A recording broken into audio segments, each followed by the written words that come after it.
can just talk a little bit more about your sort of deliberations over making this decision, which many of us in the media have portrayed as you overruling the advisory committee. And your press release came out after midnight last night suggesting perhaps this really was a tough decision.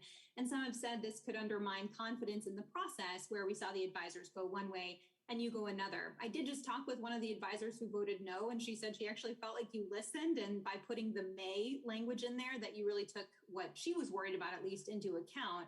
But are you worried about how this will appear and perhaps shape confidence in the process?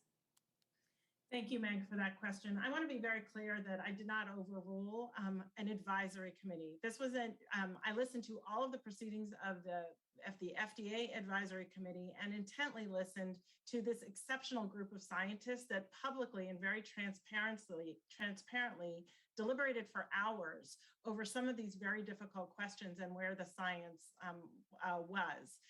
After those deliberations, I listened to the votes, I listened to the comments on the votes, and this was a scientific close call. And I think you could tell by the duration of the meeting and the discussions that this was a scientific close call. In that situation, it was my call to make. If I had been in the room, I would have voted yes. And that was, yes, how my recommendations came out after listening to all of their scientific deliberations.